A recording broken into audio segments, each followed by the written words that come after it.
that from cities that glow at night to perennial rice that regrows again and again to rice that grows in salty soil, China is opening new worlds and it's sharing this technology.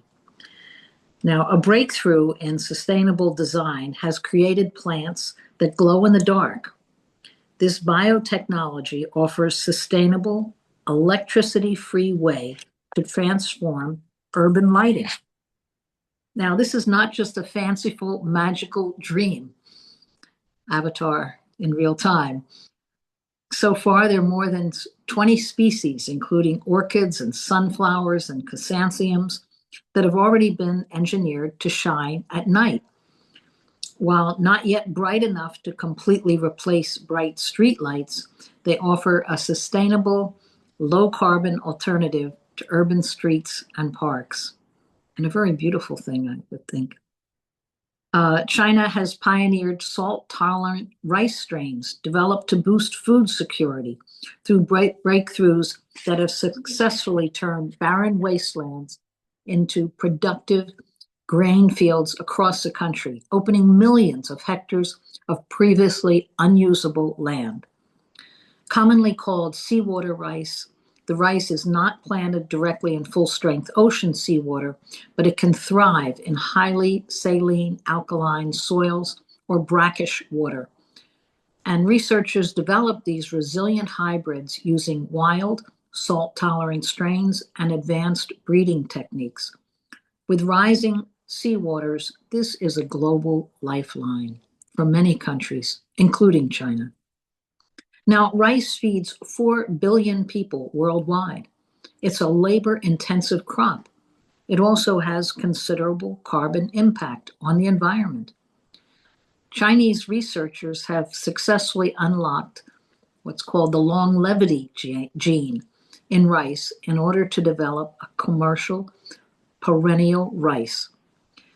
By sprouting new shoots after harvest, this high-yield perennial rice can now produce grain for 8 consecutive harvests over 4 years from a single planting.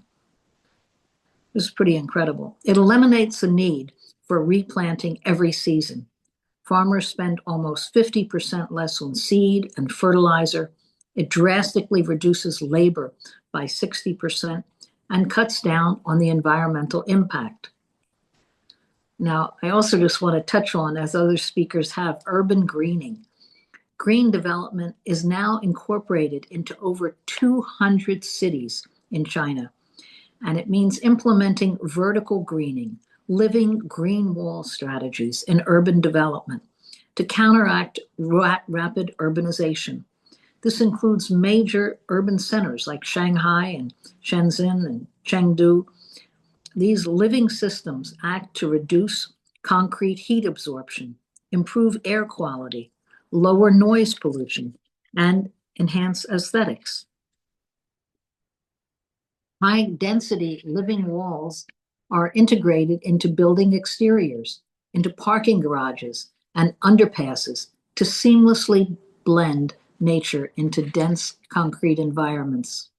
The green walls act as natural filters, capturing carbon dioxide and airborne pollutants while mitigating the harsh glare and heat absorption of traditional building materials. Foliage just naturally absorbs and deflects sound waves, and lush greenery in concrete cityscapes is therapeutic and stress-reducing. Living walls do require drip irrigation and precise nutrient delivery systems to thrive in highly polluted urban microclimates. And this is made possible through national and local government projects and subsidies. It also involves green building codes and regulations on incorporating sustainable design into architecture. So these projects reflect China's commitment to sustainable urban development. It takes planning. The walls are localized adaptations of the concept of the Great Green Wall of trees and vegetation, 3,000 miles long, as Kyle described in the beginning, planted on a massive reforestation project to push back the wind and dust storms of the expanding Gobi and Taklamakan deserts of North China.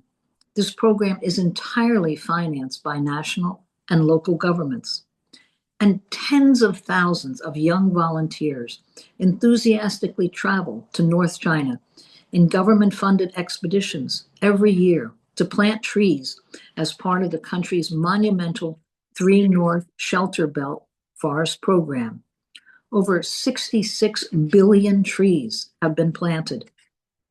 It's more than if you planted all of West Europe in terms of range. Why isn't this possible in the US? How are all these projects not only possible, but part of the national culture in China today? Why aren't any of these projects even on the agenda in the US today?